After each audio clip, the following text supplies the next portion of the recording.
Welcome, ladies and gentlemen, to the Soul Seekers podcast, where we believe that hunting has the power to transform lives through primal adventure, as we share our mission of mentorship is conservation. To learn more about everything we do, check out our show on Carbontv or go to soulseekersnation.com. Freedom on, everybody, and stay soulful. This podcast is proud to be brought to you by the Crazy Elk Company. Go to crazyoutcompany.com to pick up yourself a tag wallet, custom kill kit, or one of their e-tag systems to throw in your pack this coming hunting season. Use the code SOULFUL with a capital S to save 20% at checkout. This podcast is also proudly brought to you by OnX Hunt. When I first got into hunting, I kept hearing all about public land and different access and how to find different locations to hunt. I was like, well, how are people even identifying all this stuff? Well, sure enough, I came across the #1 hunting GPS app, and that is OnX Hunt. If you guys want to get better at hunting and go deeper into your scouting, OnX Hunt is the #1 GPS app for that. Join the millions of hunters who trust OnX Hunt to find more game, discover new access, and hunt smarter.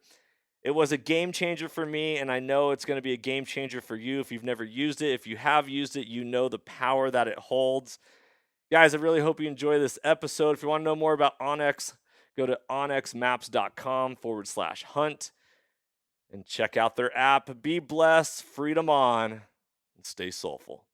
Ladies and gentlemen, welcome back to another episode of the Soul Seekers podcast. I'm your host, Johnny Mack, and tonight I am joined by an honorable man who I truly admire and is someone who is leading the way in the defense and advocacy for hunters, not only in America, but around this world. And that is the founder of Blood Origins himself, Robbie Kröger. My brother, how are you tonight? Thank you, Johnny Mac. I'm good. I will be quick on the mute button tonight as I'll have a coughing fit on the back end of flu right now. But I got some 10-year-old Michter's bourbon to try and ease the pain of my throat. But yeah, thank you for having me back on. Oh, my pleasure. Nothing like a little grandpa's old cough medicine to keep you honest. I think I actually like a week ago had tea with honey and I poured bourbon into the tea with honey. So yeah. You know, you ever seen the TV show Mad Men or heard of it? I have heard of it. I haven't watched it. Back in the day when like businessmen, they'd have like a little mini bar in their office, and it was like common to just have like midday social drinks, you know, ponder the world's issues and have a bourbon. Man, I could go for that. Yeah, I'd like that. little noon drinking. There you go. The brain stimulated and discussions flowing. Yeah, to sit down and slow things down a bit. You know, I think that's like we're constantly just go, go, go, go. And to be able to just sit down and pause and be like, all right, I'm not going to put ice in this. I'm going to let it just sit in my hand, and we're going to slowly go through this. I think there's a lot to be said about that. I can't do that, unfortunately. Like, I know I need to stop and think, and I think it'll be beneficial to me. There's just too much stuff to be done, so yeah. I can't stop. Dude, you can't stop, won't stop. Well, Robbie, one of the things... Well, we got a lot to talk about, and I want to take it easy on the whole throat and coughing and all that, but you were on my podcast within the first 10 episodes. Back in 2018, I believe, is when I started the Soulful Hunter podcast, and now it's transitioned into the Soul Seekers podcast. Right. And that was at the beginning of you, like, launching Blood Origins. Sure. I remember watching your story on, I think it was Amazon Prime, and that was before you kind of really got the YouTube channel going and all that stuff. Let's talk foundation of Blood Origins for a second before we dive into everything in the future. For people who are unfamiliar with Blood Origins and the origin story. The origin story of you and why you even created Blood Origins. What's your story behind it all? Yeah, it's honestly, we're sitting October the 25th recording this. I don't know when it'll drop, but October the 31st in 2017 is the first time we dropped a piece of content. So we're almost like at the 5-year mark, the 5-year anniversary mark of the first piece of content we ever dropped associated with Blood Origins, which happened to be my story. And at the time when we were developing Blood Origins, I was really trying to think through like how I could approach hunting with my boys, 5 years old, and they were 4 years old. They're 10 and 9 right now. And I really was interested in understanding why people hunted. Because I was a nascent hunter. Like, I was someone who had just started hunting. I'd only been hunting for 5 or 6 years. And so I looked around, I looked in the sportsman's community, I looked on Outdoor Channel, I looked at Sportsman's Channel, I looked at all those things. And I really couldn't find anyone, outside of like the Meat Eater at the time, Jim Shockey's Uncharted, that really was explaining hunting differently or explaining why a hunter hunted. And so I just decided, I got a little bit of creativeness inside me, and I said, let me just build something that looks like that or resembles something that I want to see and feel. At the time, my wife and I, a lot of people don't know this part. At the time, my wife and I were teaching Sunday school. And my wife has a PhD in English literature, so she would dissect scripture based on like how the language is put together. And I was enamored with a project called I Am Second. And it's a Christian testimonial project. Have you heard of it? I haven't. What? Wait, say it Okay. again. What is it When called? you get off this podcast, I am second. Oh, I am second. For some reason, I thought you said iron something, but I am second. Yes, Well, I've that's heard my of that. accent. It's my accent and a sore throat that is causing confusion. A lot of people are turning this podcast off because they're like, damn, I can't even understand a freaking word this boy is saying right now. But I Am Second is a Christian testimonial project that is filmed very, very intimately and very emotionally. And there's no B-roll associated with it. It's just someone's interview. And I remember watching Josh Hamilton, which is a pitcher for the Texas Rangers, talking about how in his dreams after his mother and father died in a car accident, he turned to alcohol and drugs. And then he was having a dream. He was living with his grandmother. He was having a dream fighting the devil. And he got so scared that he jumped out of bed and climbed in with his grandmother. When he gave his life over to Christ and gave his life to faith, he had the same dream, and he was fighting the devil, and the devil ran. And it's just a powerful, powerful way that they film it. And I was like, man, I want to film hunters like that. And that's how it started. And that was episode 1 5 years ago. We just released episode 69. We're going to release episode 70 in November with a badass woman, a non-hunter who became a hunter out of Utah. She's not in the hunting community. She's actually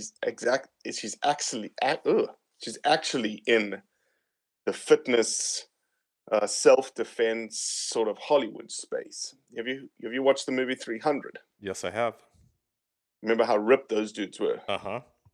She trained them to look like that. Wow. And so she says in her episode, I said to her, well, what does it feel like to be a hunter? She goes, I don't know, because I'm not a hunter. I said, what do you mean? You went hunting, you shot a doe at 300 yards and plugged it in the heart. And she is like, yes, I have hunted, but I'm not a hunter. That takes skill, time, and knowledge. I was like, huh. Quite a perspective right there. Yeah, but she's just a special individual. Yeah. So she's special. Skill, time, and knowledge. At what point would she quantify herself at that level? She wouldn't. Because it's almost like this chase of this, to her, everything she does is almost like this chase of perfection. This chase of knowledge, this chase of learning, this chase of like constantly getting better and better and better and better. Yeah. Same thing with self-defense, same thing with, everything. So that's just her mindset. It's kind of, that makes sense in the fitness world, right? If you worked out last week, you're not as fit as you were last week. You have to continually pressing forward each and every day. And so, what the whole military saying of the only easy day was yesterday. You got to keep getting after it. Man. Right. Yeah, so that's the story. That's how we started. And, we turned ourselves into a non-profit charity 2 years ago. And when we did that, we almost like flung open the doors to the kinds of content we can produce. It moved from, we still obviously at our core are talking about hunters' stories and their hearts. But it moved to, building more content that really engages the non-hunting audience in what hunting is about, the benefits and consequences of the action, showing a different side of hunters constantly, right? There's this perception of hunters, and it's well justified, because you just look on any hunter's page, without any context, you think we're all just a bunch of bloodlusting killers, which, hunting's all about killing. Let's be honest. But there's also a lot more to it, and I think people forget about that because it doesn't generate the dopamine hits and the dopamine likes that our social media world is driven by today. It's quite an interesting perspective. What do you think it is that keeps anti-hunters or people that don't hunt from hunting? Do you think it's just the way the culture interest, availability, social circles? You just wouldn't, like, if you had talked to Robbie, who lived in South Africa with his friends, and said, of the friends, do you hunt? One, I think all of us would be like, no, we don't. We know about it. We don't know anything about it. We don't know anyone who hunts. We don't have an opinion about it because we just weren't in. It was never on our radar, not even like the slightest blip on our radar, because we lived in a town of 8.5 million people. We had different hobbies. We had different lifestyles. It was just different. Yeah. And I think and we don't need everyone to hunt either, right? We don't need the whole world to hunt. We just need the non-hunting majority when it comes to voting to understand, or not understand hunting, but have a positive perception of hunting. That's the difference. Is Blood Origins going to get involved in schools? The only way we would get involved in schools is if someone used our content. Like if they picked up our documentaries and said, we want to play this in schools. There's no need for Blood Origins to get involved in schools. There's so many organizations that fill that niche already. Yeah. So there's no point. We've got our niche. We're very good at it. And there's no need to, we'll expand our content, like our different types of content, but there's just no reason for us to get into schools. We would just provide the content for people that are already doing that. Yeah. Man, Robbie, you are so intriguing to me as an individual because of not only your story, but how you carry yourself. When I got into hunting, this idea of I like to hunt, it sounds great, I want to get better, and I don't know any talking points at all when it comes to advocacy for hunting. In the state of Washington, in my culture that I was in public education, hunting in my specific school, a couple people hunted, a majority, I served elk meat, elk spaghetti for lunch one day. And the minute that someone caught on that it was elk, a sign got put up on it and people wouldn't touch it. And I was really like it hurt me. It's like, I'm providing you guys lunch today. And because it's a specific animal, you're not even going to touch it. And it really resonated with me. I was like, okay, at what point am I, as an individual and as a hunter, someone who claims to be a part of the hunting community, going to learn and have enough knowledge or confidence or courage to be able to speak for hunting? Right. I reference a quote from World War II. Dr. Niemöller, where he said, at first they came for the trade unionists, but I wasn't a trade unionist, so I didn't say anything. Sure. And then they came for the communists, but I wasn't a communist, so I didn't say anything. And then they came for the Jews, and I wasn't Jewish, so I didn't say anything. And then they came for me, and there was no one left to speak. I apply that quote to hunting all the time. Some people get offended by it because they're like, oh, that's like a misuse of the quote. I'm like, it applies to everything in life. Mm-hmm. Speak up and be accounted for what you love. Do you find that a majority of people in this world, or a majority of people that you encounter, just don't have the talking points for hunting? Or, I don't know, give me your perspective. Yeah, I think two things. Number one, they don't know the sort of response that would be appropriate, right? So let's take your elk scenario, your elk meat scenario. As soon as someone put up the sign that was elk meat, the next sign, you should have put up a sign right next to it that said, I know where this animal lived, I know how it died, I know who touched it, I know everything about this meat that you're eating here. How much do you know about that meat? And point the arrow across to whatever the spaghetti is over there. I think just us reiterating those kinds of talking points, and educating people through the stuff that we have. For instance, one of the and you can boil down the anti-hunting arguments into pretty good silos. So one of the big silos that they have is that hunting is all about killing, because that's all they see. And so I'm a scientist and I like to use data. So I like to find data that disproves that statement. So I have two. National Deer Association did a poll of pretty much the most predominant species that can be hunted on this planet, which is white-tailed deer, by the most predominant hunter group, which is the southeastern hunters, and asked how many of you, of the tag holders, how many deer did you take? And 49%, or it's 46%, I think is the number, 46% of them took a deer. So 54% actually did not kill a deer for whatever reasons, right? So 54% is saying that it must be about something else. That your take is only 46%. In Canada, the percentage is 36% for your first deer. It's less than 1% for your second deer. So if you're going after 2 deer in Canada and your chances are less than 1%, must be about something else.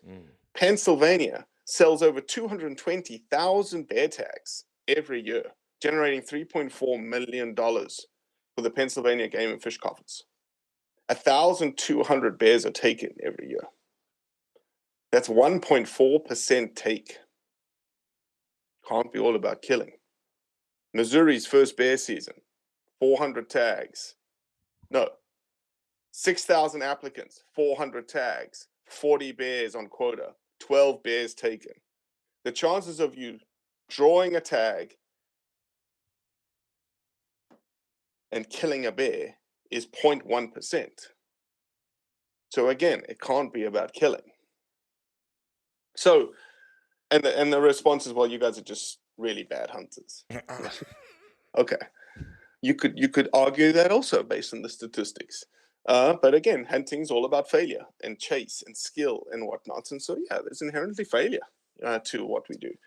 And so you can boil all of this stuff down. So to me, it's number one, as I said, it is about education. It is about having the talking point. It is being able to remember, oh, that's what Blood Origin said. Oh, that's what he said on that post against 33.5 million people when Dan Bilzerian was saying some stupid crap about hunting. I can't believe people hunt for sport in Africa. Oh, that's what he said. Secondly, that's how he spoke. That's how he carried himself in the comment. When you read the comment, it's not this belligerent, ultra right-wing, ultra conservative, ultra disrespectful message. It's a very honest, truthful, authentic message about who we are. Yeah, some people go to Africa to hunt for sport because they like to kill a lot of shit. Okay, let's move on. Now let's move on to the action and the benefits and the consequences of the action. I have no control over the motivation of the individual.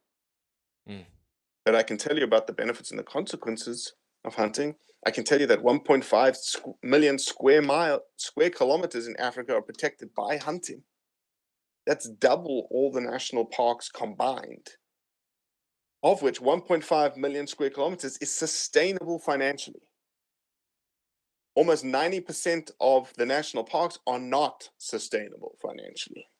And tell me what model is working. Is that national parks in Africa or national parks in North America? In Africa. Yeah. In Africa. Man, it's truly fascinating.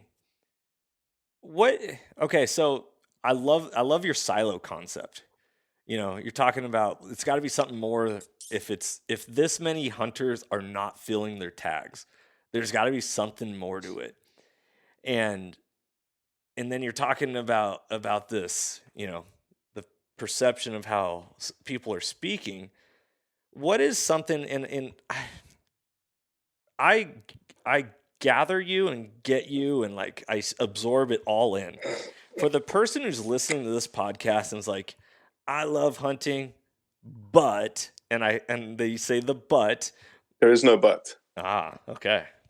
So I've released one of them already. I've got another one done. I haven't done many of them. I need examples. So if people have examples, DM Blood Origins with these examples. So how many times have you heard, I am a hunter, but? Yeah. Just like you said, I am a hunter, but I'm not a trophy hunter. I am a hunter, but I abhor elephant hunting. I am a hunter, but high fence hunting is cheating. I can go on and on and on. I am a hunter, but I hate trophy hunting. Really? Okay, well, let's dissect that a little bit. So when you go hunting, you, the person who hates trophy hunting, who says you're not a trophy hunter, do you take the very first animal you see, regardless of what it is? Fawn, doe, buck, different ages, doesn't matter. Do you take it? Oh, no, I don't take it. I wait for a big mature doe. Sounds like you're a trophy hunter. Sounds like you just, and the definition of trophy is a selective take of a thing that you are valuing above something else. Yeah. So you just value that doe above something else, which technically makes you a trophy hunter. Let's just pause for a second. I would totally go in a street brawl with you, brother. I want you to know this. Like, you're So it's speaking just my stuff like language. that. The thing It's is, just stuff like that. it's all based around judgment. It's No, about it's not judgment. It's all around opinion. And it's not. And here's the other thing. It's opinion and preference. Okay, I've fallen into and been reprimanded and have learned. I've used the word ethics a lot, and it's actually not ethics that is in question. It's just a personal preference and opinion that is in question. So, for instance, again, I am a hunter, but I hate long-range hunters, long-range shooters. Huh, okay, really? What's your number? 200 yards? 300 yards? Oh, yeah, I don't shoot anything over 300 yards. Why? Why 300? Why not 310? You okay with 310? No. Okay, well, why? And you have to expose that underlying assumption of their preference, that they are confident in at 300 yards shooting. Okay, great.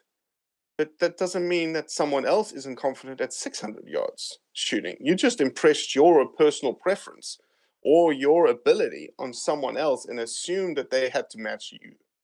Yeah. It's a world of politics. I always talk on this podcast how perspective trumps opinion every single day. Everyone has opinions. Very few people will go through the experience to create a perspective. And I think you've got to be, as a hunter, the other thing I would say is you've got to be honest. And this is the tough thing about social media. Nobody's ever honest on social media, or nobody's ever willing to say, yes, I was wrong. Like today, we posted a picture of my grandfather next to a buffalo who was next to one of the famous German baron in Mozambique, and I mislabeled. I spelt his last name wrong, and my grandfather's rolling in his grave. I did not umlaut our O in my post. I just put a typical O, it's Kröger. And I had a German guy through Facebook comment saying, you spelt your last name wrong. It should be this. You spelt this guy's name wrong. It should be this. And those spears on Maasai spears, they're da. And I said, you're absolutely right. I normalized my last name, shouldn't have done that, and I spelled Alvensleben wrong. I will change it right now. Thank you. Nothing wrong with that. Nothing wrong. But for the majority, most people would respond to that going, oh, I can say whatever I want to say. You know? yeah, It's just this attitude of like, I'm right, I'm always right, and everyone else is wrong. right. Ego. Mm-hmm. Oh man, ego, baby, gets the best of us at times. Well, It's something for us to constantly keep in check. You ever read the book, The Untethered Soul?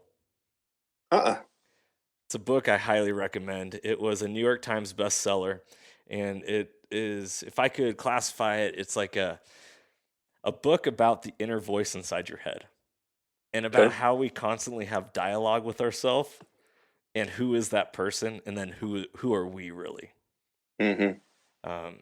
It's really interesting, because when we don't speak but we're thinking things, or we're like, oh, should I do that, should I not do that, do I do this, do I ask the girl out, do I not ask the girl out, do I shoot the doe, do I wait for a bigger doe?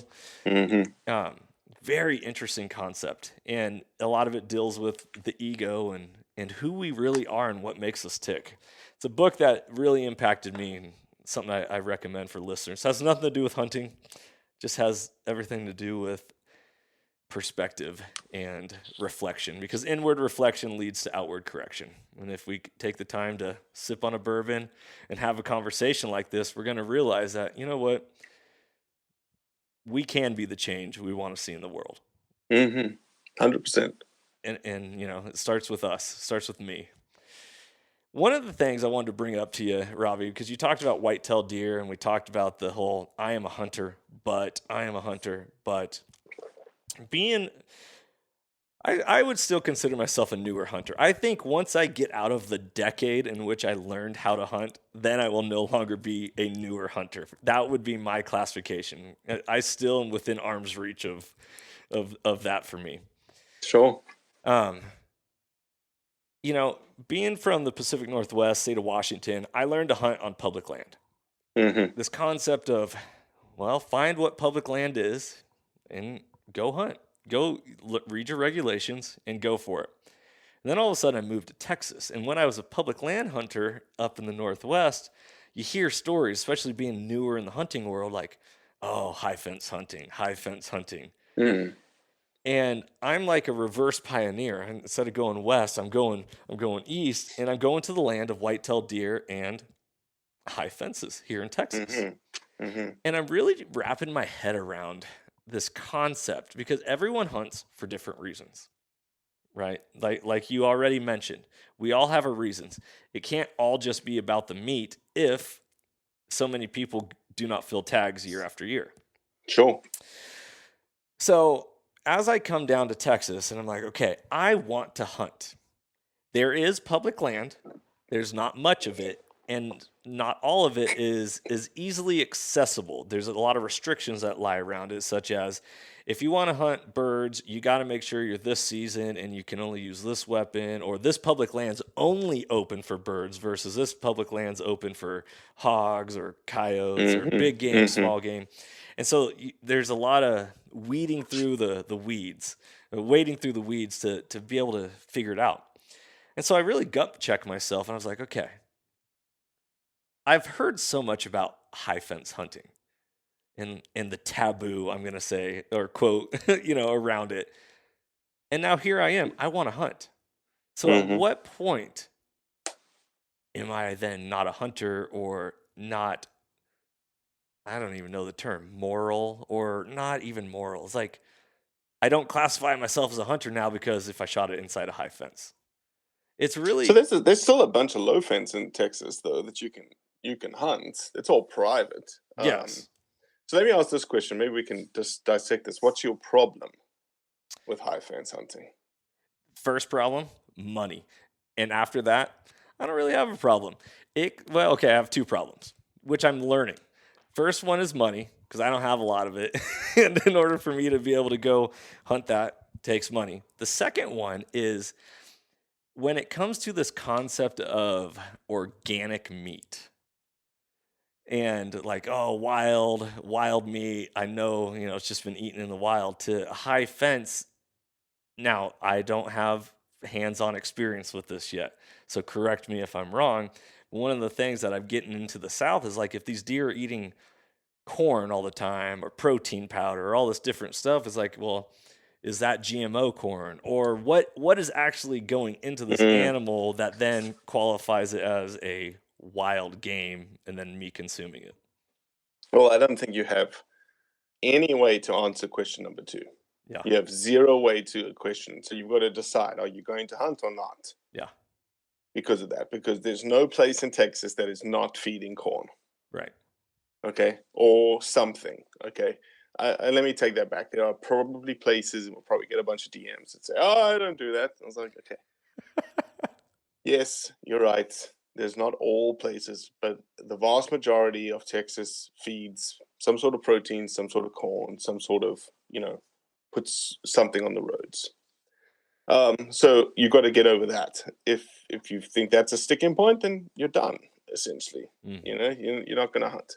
I don't think it should be a sticking point because you just have no idea. You have no idea what the corn is or the pellets or whatnot. Plus, wild pig fed on corn is probably the most amazing pork you will ever eat in your life. Hands down, it does not even compare to the grocery store. Really? Yeah, it's amazing. So, going back to point number one, I don't think you need a lot of money because what you have to do is you need to find places that have people who don't like shooting does. And they're like, yeah, we've got so many pigs. I'm done shooting pigs. And you just got to say, well, I'll shoot a pig. I'll shoot your does. And that's what I would do is I would go find some places that say, hey, do you need some help with your doe management? Because they all need help with their doe management there. And they're like, yeah, we need 2 or 3 taken out. We can't, or 6 taken out. You're like, all right, I'll take them out for you. And you become that person. And when you become that person, 1, 2, 3 years down the line, that person's going to go, hey, you want to shoot a buck this year? Shoot a buck this year. Yeah. That's how it's going to work in Texas. It's kind of like I like that because it's like the whole, if you want to get access to private property to shoot deer on, why don't you start with coyote and predator management when you go knock on a farmer's door type thing, right? Yeah, I wouldn't even do that. I would go straight to the does and pigs to say, look, I'm willing to take care of, and you add on top of that to say, if you need some help with maintaining your roads or bush hogging or whatnot, I'm happy to come out on the weekend and help you,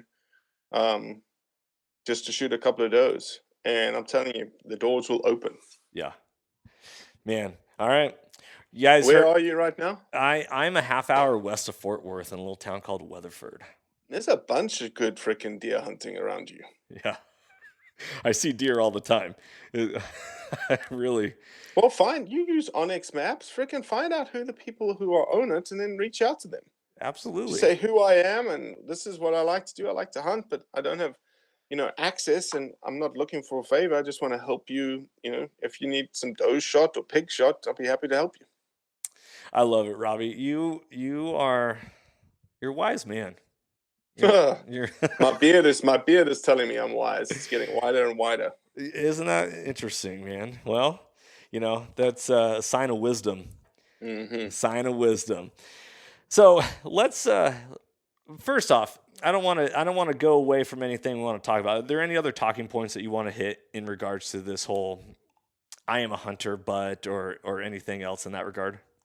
No, I think, again, it all comes down to personal preference. Like when someone says, I'm a hunter, but I would never shoot an elephant. Yeah. Okay, cool. I would never shoot a bobcat. Does that mean that I hate everyone who shoots bobcats? No. So does that mean you have to hate everyone that shoots an elephant? No. Pretty simple. Live and let live. Yeah. It's oh man, relativism, right? Emotional relativism. Well, it's just because it's a, mega charismatic piece, fauna that just gets everyone riled up. Right. It's just a big freaking steak. That's all it is. Man, you ever had elephant? Mm-mm. You ever gonna get a chance to try it? If the opportunity presents itself, I will. But it's bloody tough as all get out. I know that. Really? From just people's experiences, yeah. Oh man, I love it. Robbie, what's the future hold for Blood Origins? Because a lot of people might know you now because you're a nonprofit. A lot of people probably knew you before you became a nonprofit. Now that you are, what is the next steps? You got yourself a podcast. You release fire episodes all the time. You're releasing your Blood Origins series. What are the next steps for you? Well, everything's just going to grow, and everything's just going to grow in not quantity but quality.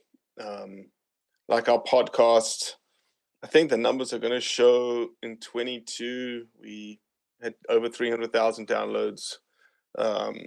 So next year 500,000 downloads. and that's going to come with that'll come with quality of guests. Our docuseries, our documentaries are going to increase in their quality. We've got a little bit more resources under our belt now, so we can hire a colorist and we can hire an audio guy. It's not just a freaking redneck ragtag team anymore. Not that didn't serve us very well, but now we're starting to step up our game, and we want these documentaries to be seen by a lot more people. And we want to get them into film festivals, and we want to get them into much broader audiences. And so the quality has to match that. Conservation projects, our conservation projects that we implement that are direct conservation projects are going to get bigger. We were sitting in the $10,000 to $30,000 range for the last 2 years. Now we're going to step up into the $50,000, $75,000, $100,000 range in terms of putting money in the ground and seeing the outcomes of what hunters are doing around the world. And that's really it, man. It's a matter of increasing the quality of the content and increasing the amount of people, specifically in the non-hunting audience, that sees that content. That's it.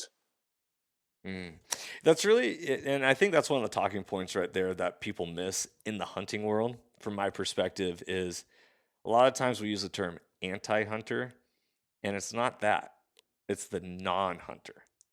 Yeah, we're not going to change the anti-hunter's mind, and they're a minority like us. They just happen to be very, very loud.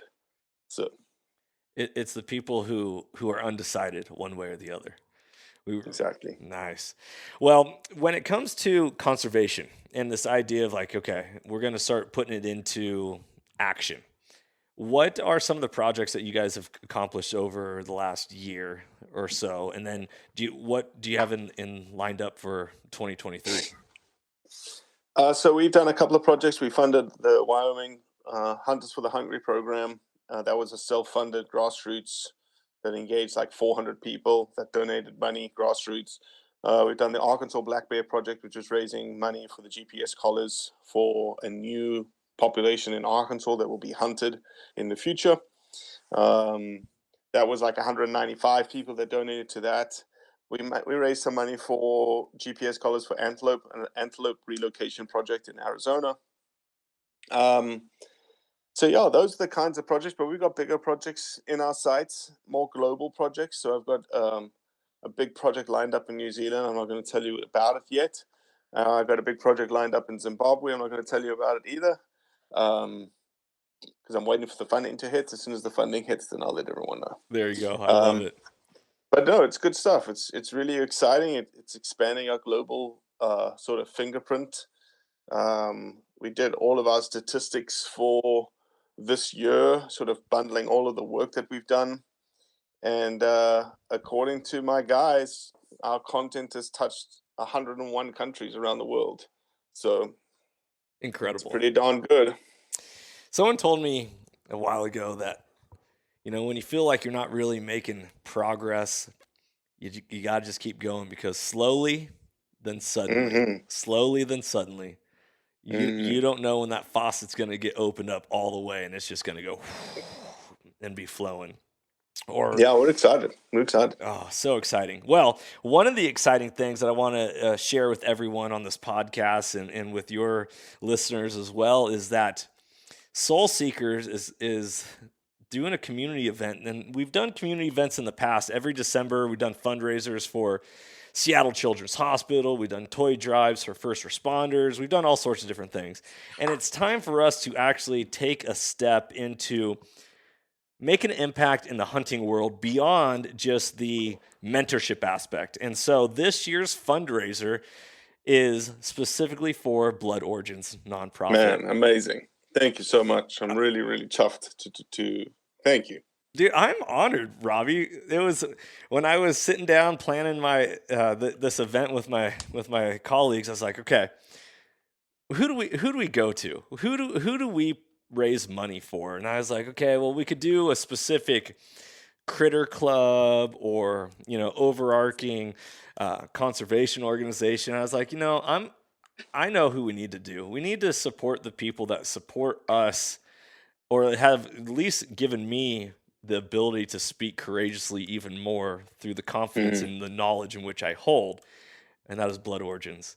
And Oh, so man. it's we always say you can never outgive good. And this is one of the things that we want to be able to bless you and rally our community in all over the nation, but preferably, or anyone in the state of Washington that hears this podcast, that December 10th in Mukilteo, Washington, at 4 p.m. It's an event. All ages are welcome, free to enter.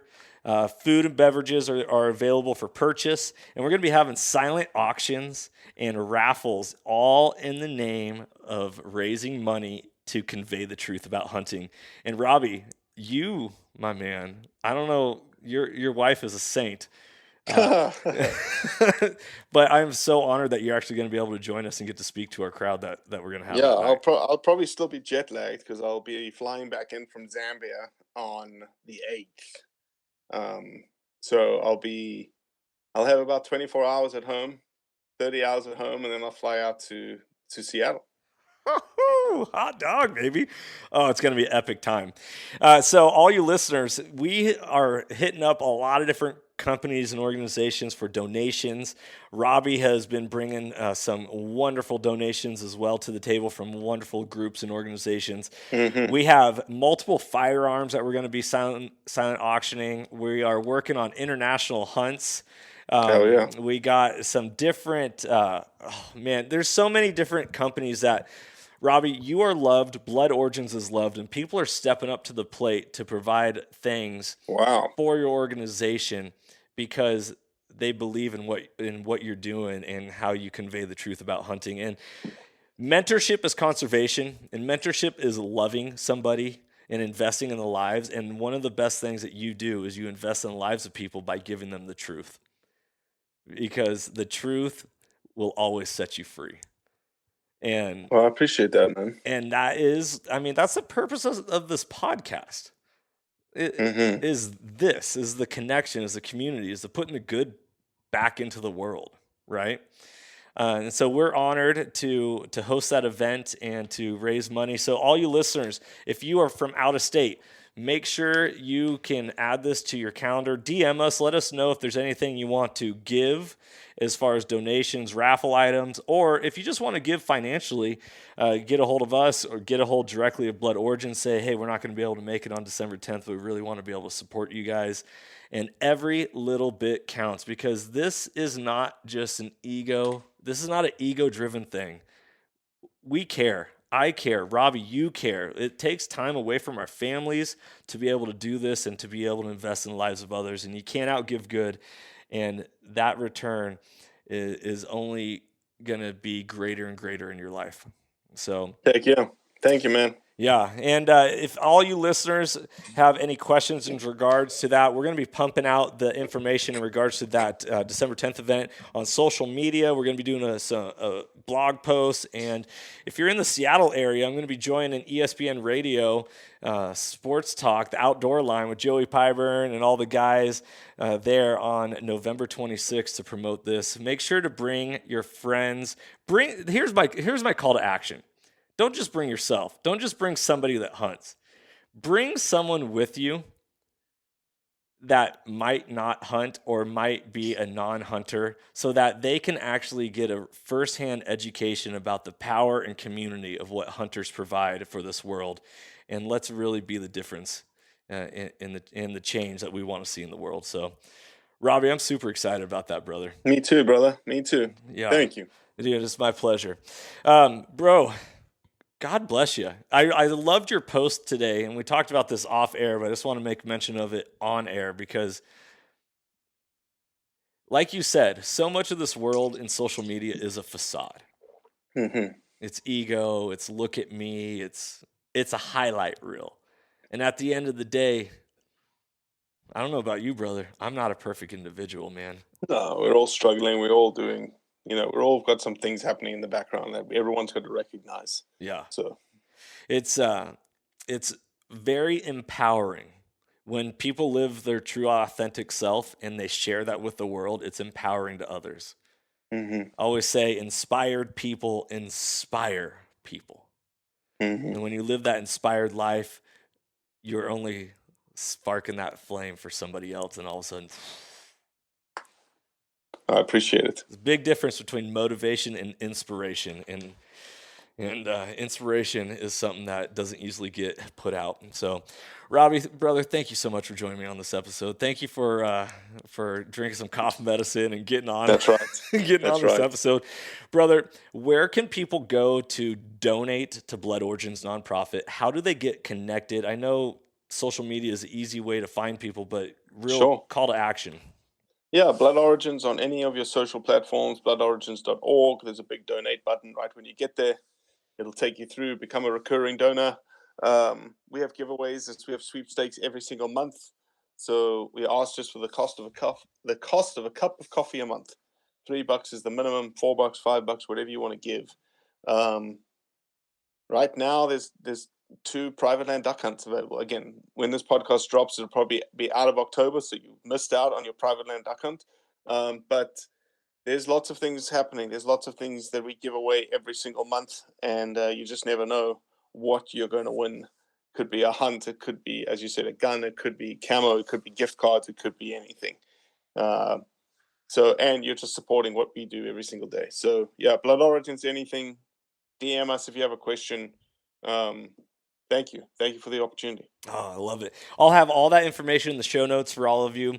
Make sure to go check it out. I mean, at the end of the day, I feel like people frivolously spend on just like the most ridiculous stuff, whether it's like Amazon or Target or like, do you really need this? Well, what would $5, what would the cost of a cup of coffee do a month for an organization like Blood Origins? So everything's amazing. Yeah.